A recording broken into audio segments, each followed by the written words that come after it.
नमस्कार दोस्तों। तो आपका HPSSC के कुछ प्रीवियस ईयर क्वेश्चन पेपर करेंगे और उसके कुछ इंपॉर्टेंट जीके सेक्शन के क्वेश्चन करेंगे जो कि पिछले कई वर्षों से पूछे गए एग्ज़ामों में हैं और आगे भी पूछे जाने की पूरी संभावना है। चलिए हमारे पहले क्वेश्चन की ओर।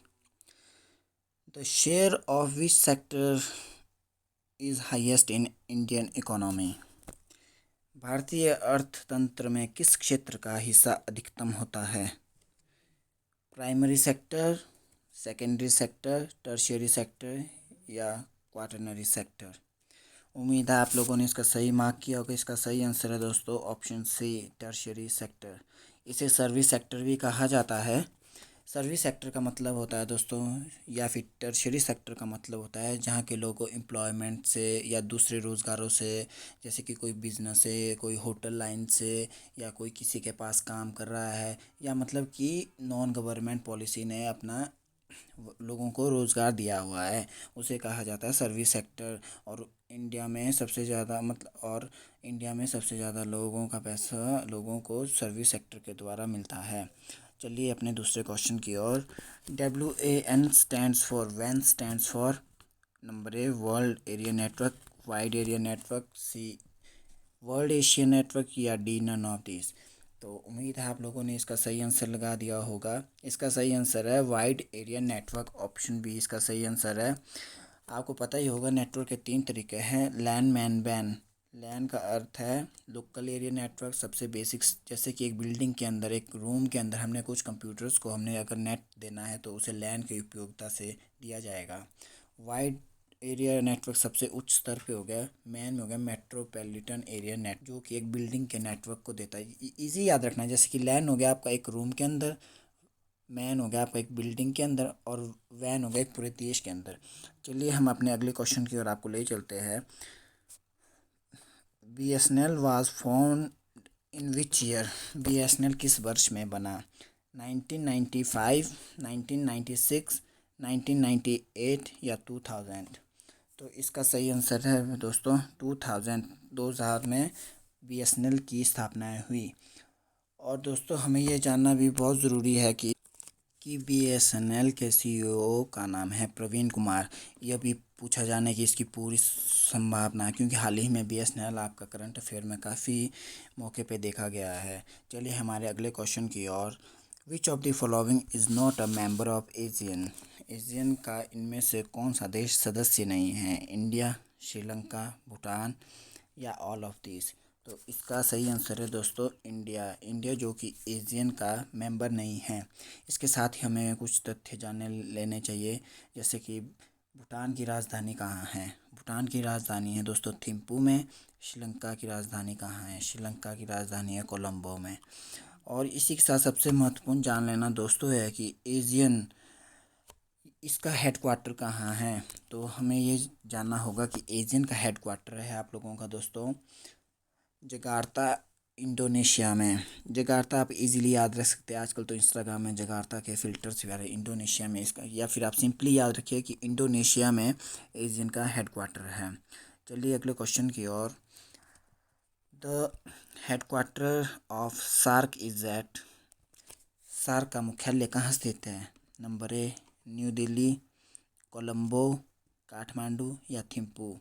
तो इसका सही आंसर है दोस्तों, जो सार्क का हेडक्वार्टर है वो दोस्तों काठमांडू पे है। इसका सही आंसर नेपाल है दोस्तों। और नेपाल वर्ल्ड का एक ऐसा देश है दोस्तों जहाँ वो कभी भी किसी भी देश का गुलाम नहीं बना। चलिए हमारे अगले क्वेश्चन की ओर दोस्तों। Which is not a part of state called seven sister. तो इसका आंसर तो आप बड़ी आसानी से दे सकते हैं दोस्तों। इसका सही आंसर है दोस्तों ऑप्शन डी, बिहार। बिहार जो कि सेवन सिस्टर हमारे eastern part of the state है, उसका हिस्सा नहीं है सात सेवन सिस्टर का। चलिए अगले क्वेश्चन की ओर। Which of the following is in the Indian navy. Which is the highest rank in the Indian navy. भारतीय नौसेना में सर्वोच्च पद है जनरल, एडमायरल, कोमोडोर या फिर एयर चीफ मार्शल। तो उम्मीद है आप लोगों ने, आजकल तो आप जान ही चुके होंगे अग्निपथ योजना के तहत आर्मी की चीज़ें बहुत ही हाईलाइटेड रही है, जिसमें कि तीनों इंडियन आर्मी, इंडियन नेवी और इंडियन एयरफोर्स का वर्णन चला रहता है। तो इसका सही आंसर है दोस्तों, इंडियन नेवी के हाईएस्ट रैंक को कहते हैं दोस्तों एडमायरल। तो इसी के साथ जान लेते हैं हम, जैसे कि इंडियन एयरफोर्स के जो सबसे सर्वोच्च पद होता है उसे कहते हैं दोस्तों एयर चीफ मार्शल। और इसी के साथ हमने याद रखना है कि जो इंडियन आर्मी का हाईएस्ट पद होता है उसे कहते हैं दोस्तों फील्ड मार्शल। जो फील्ड मार्शल होता है वो इंडियन आर्मी का सबसे हाईएस्ट पद होता है। जैसे कि आप देख सकते हैं कि एयर चीफ मार्शल और फील्ड मार्शल सेम सेम में याद रख सकते हैं आप, और एडमायरल आपको याद रखना पड़ेगा जो कि नेवी से संबंधित है। चलिए हमारे अगले क्वेश्चन की ओर। विच मिसाइल हैज़ लॉन्गेस्ट रेंज? किस मिसाइल की रेंज सबसे लंबी है? पृथ्वी, आकाश, निर्भय या अग्नि? तो आपको ये जानना ज़रूरी है कि जो अग्नि मिसाइल है, अग्नि 5, उसकी रेंज सबसे लंबी है जो कि लगभग 5,000 किलोमीटर है। और सबसे कम है आपकी, आप जान सकते हो, वो है पृथ्वी की, जो कि 350 से 700 किलोमीटर लगभग है। चलिए दोस्तों हमारे अगले क्वेश्चन की ओर। नीति आयोग इज़ एन, नीति आयोग है एक constitutional body, statutory body, executive body या नन ऑफ दिस? तो इसी का ये सही आंसर है दोस्तों एग्जीक्यूटिव बॉडी। जो नीति आयोग है दोस्तों ये कार्यकारी निकाय है। और इसी के साथ हमें नीति आयोग भी हर बार HPSSC इससे एक ना एक क्वेश्चन पूछता ही है। और इस बार जैसे कि पूछा जा सकता है कि नीति आयोग की स्थापना कब हुई है? तो नीति आयोग की स्थापना हुई है 1 जनवरी 2015 में। जो इसके करंट हेड है वो है परमेश्वरन अय्यर। और हम जान सकते हैं कि नीति आयोग का क्या काम होता है। नीति आयोग का काम होता है जैसे कि जो स्टेट गवर्नमेंट होती है उनकी मांगें पूरी करना, या उनकी मांगें केंद्र सरकार तक पहुंचाना, या फिर जो कि जैसे कि आपके कार्य होते हैं जैसे कि स्टेट में होने के लिए या फिर सेंटर में होने के लिए।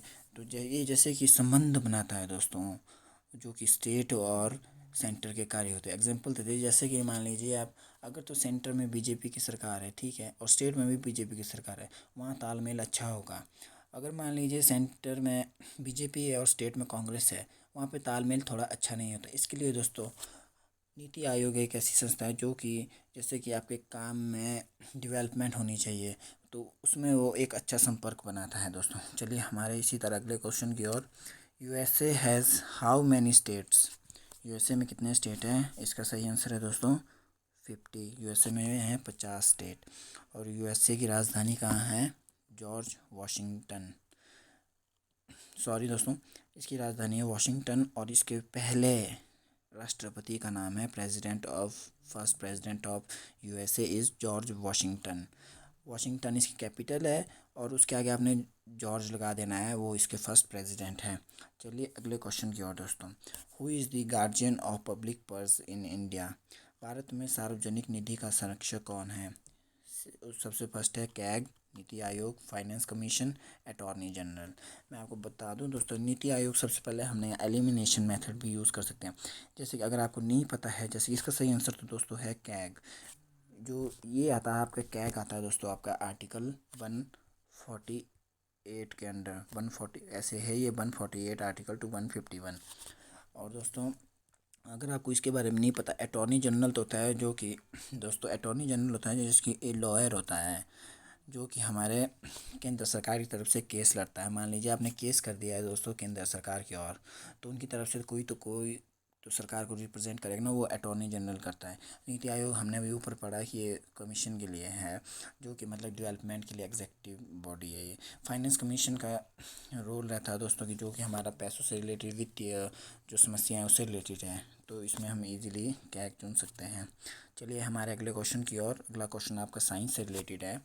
जैसे कि polio is caused by polio किसके द्वारा होता है? नंबर ए वायरस, बैक्टीरिया, फंगस, प्रोटोजोआ। तो आप लोगों को इजीली बता सकते हैं कि जो कि आपका पोलियो है दोस्तों वो एक वायरस है, ठीक है। और एग्ज़ाम में पूछा जाता है ये हमारे कौन से पार्ट को अफेक्टेड करता है? तो ये करता है दोस्तों आपके थ्रोट और बैकबोन नर्व, उधर अफेक्टेड करता है। और सबसे महत्वपूर्ण क्वेश्चन इसी में, पोलियो के लिए दोस्तों कौन सी वैक्सीन यूज़ होती है? उस वैक्सीन को बोलते हैं हम IPV, मतलब इनएक्टिवेटेड पोलियो वैक्सीन। अगले क्वेश्चन की ओर चलते हैं दोस्तों। Which is a non metallic mineral? इनमें से नॉन मेटेलिक मिनरल कौन सा है? जिप्सम, बॉक्साइट, क्रोमाइट या कॉपर। तो इसका सही आंसर है दोस्तों जिप्सम। बॉक्साइट, क्रोमाइट, कॉपर तीनों मेटल है। कॉपर आप देख सकते हैं इलेक्ट्रिसिटी में यूज़ होता है, क्रोमाइट भी यूज़ होता है और बॉक्साइट भी, क्योंकि बॉक्साइट दोस्तों किसका और है, अयस्क है बॉक्साइट। बॉक्साइट है आपका एल्यूमिनियम का अयस्क। ठीक है दोस्तों, चलिए हमारे अगले क्वेश्चन की ओर। विच कोर्ट है jurisdiction over Andaman Nicobar island. Andaman और निकोबार द्वीप समूह पर किस उच्च न्यायालय का क्षेत्राधिकार है। मद्रास, केरला, गुवाहाटी या कलकत्ता। तो अंडमान निकोबार द्वीप समूह पर उच्च न्यायालय का अधिकार है वह है कलकत्ता, जो कि अंडमान निकोबार द्वीप समूह में जितनी भी कार्यवाही होती है कोर्ट से रिलेटेड वो कोलकाता में होती है दोस्तों। इसी तरह से दोस्तों हमारा आज का पोर्शन होता है खत्म। धन्यवाद।